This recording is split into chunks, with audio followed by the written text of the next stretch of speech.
অনেক ডাক্তার কবিরাজ দেখাইলাম, ভালো হয় না। ওই জাকের ভাই বলতেছে, মিয়া ভাই, আল্লাহর ওলির চেয়ে বড় ডাক্তার পৃথিবীতে আর কেউ নাই, আপনি যে দয়াল বাবা শাহ চন্দ্রপুরীর কাছে জানান। লাখ লাখ ভক্তের সমাগমে আজ ৭ জানুয়ারি শেষ হয়েছে ফরিদপুরের ঐতিহ্যবাহী চন্দ্রপাড়া পাক দরবার শরীফের বাৎসরিক ওরস পাকে শাহ চন্দ্রপুরী। বুধবার বাদ ফজর রওজা মোবারক জিয়ারত ও আখিরি মোনাজাতের মাধ্যমে ওরস পাকের আনুষ্ঠানিক সমাপ্তি হয়।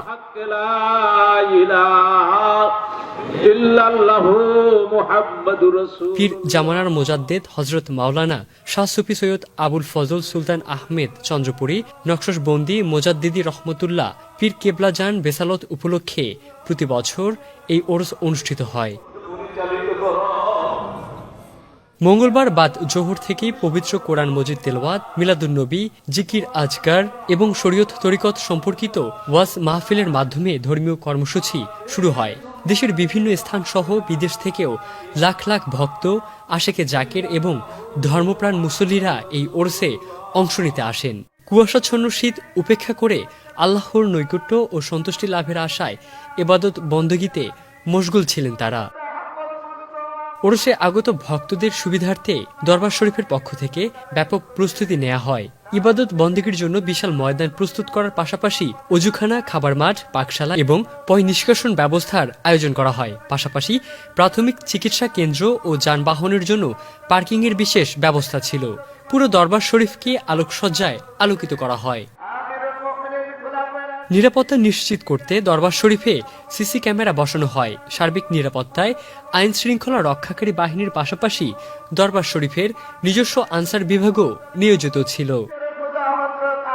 আজ সকালে দরবার শরীফের বর্তমান দগিচ্ছিন পীর কেবলাজান মুফাসসিরে কোরআন হজরত মাওলানা শাহ সুফি সৈয়দ কামরুজ্জামান নকশবন্দি মোজাদ্দেদি আল ওয়েসি আখিরি মোনাজাত পরিচালনা করেন। মোনাজাতে দেশসহ সারা বিশ্বের সকল মানুষ ও সৃষ্টিকুলের সুখ, শান্তি ও কল্যাণ কামনা করা হয়। আমরা আত্মশুদ্ধির জন্য আল্লাহ ও তার রাসূলের সান্নিধ্য পেতে প্রতি বছরেই এই দরবারে আসি। ঠিক এমনটাই বলছেন এখানে আসা মুসল্লিরা। এই জায়গায় আসি, খুব নামাজ কালাম হয়, জায়গা হয়, মোনাজাত হয়, ভালো লাগে তাই আসি। এই জায়গা আত্মা শুদ্ধ দেল জিন্দা নামাজে হুজুরি জন্য আসি। হলে আল্লাহ রসুলকে পাওয়া যায়।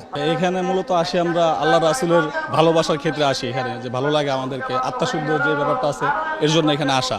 তো অন্য অন্য দরবারের ব্যাপারটা তো শৃঙ্খলা নেই, আমাদের যে দরবারটা এখানে অনেক শৃঙ্খলা আছে, কিছুর ঊর্ধ্বে, মানে সবকিছু ভালো লাগে বিদায় দেখে আসে। সবকিছু ফ্যামিলি ছেড়ে এখানে আসাটা মানে লং টাইম আমরা এখানে আসি, তো ভালো লাগে বিদায় এখানে আসি। অন্য অন্য জায়গায় তো আমরা গেছি, তো এখানে মনে হয় যে সব থেকে ভালো লাগছে, তার জন্য এখানে আসা। মানুষজন আসলে মূলত আসে আল্লাহ এবং আল্লাহ রসুল সাল্লামের মহব্বতে আসে, যে তারা কোরআনে আছে যে আল্লাহর ওলি রসুলে নিয়ে যদি আল্লাহর দরবারে কোনো কিছু চায় তাহলে আল্লাহ সেটা ফিরায় না। মেনলি এই কারণেই আমাদের চন্দ্রপাড়া পাক দরবার শরীফের ওরস পাকে শাহ চন্দ্রপুরীতে এত লক্ষাধিক মানুষের সমাগম।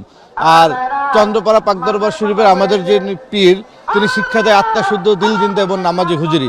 মূলত এই আত্মাশুদ্ধ দিল জিন্দা নামাজে হুজুরি কি এবং কালবে আল্লাহ জিকিরের সবক নেওয়ার উদ্দেশ্যে এত লক্ষাধিক মানুষ আল্লাহ এবং আল্লাহ রসুলের টানে এই চন্দ্রপাড়া পাক দরবার শরীফের মাটিতে সমাগম হয়েছে। আমার দাদার সময় থেকে আগেকার বাবাজান যখন মুরিদ দেওয়া শুরু করছে, তো তখন থেকেই আমরা আসলে পারিবারিকভাবে ছোটবেলা থেকে আমরা এখানে আসা।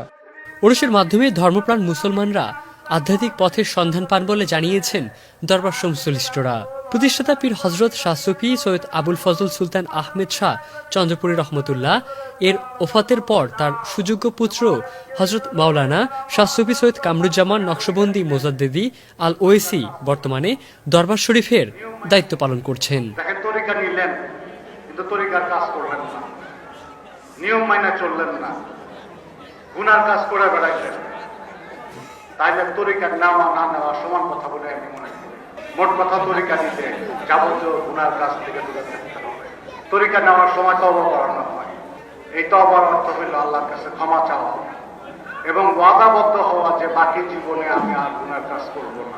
আল্লাহর ওলির উসিলা নিয়ে যখন কেউ খালেস নিয়তে তওবা করে, আল্লাহ তাআলা দয়া করে তার জীবনের সমস্ত গুনাহ ক্ষমা করে দেন।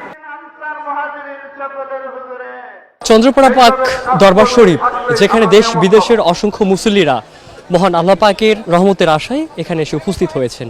এই শীতকে উপেক্ষা করে আমরা খেয়াল করছি এখানে সহস্র মুসল্লিরা জমায়েত হয়েছেন এবং মহান আল্লাহ তাআলার অশেষ রহমতের আশায় তারা এখানে মোনাজাত করছেন। ইবনে সাইদ অঙ্কুর, চ্যানেল আই।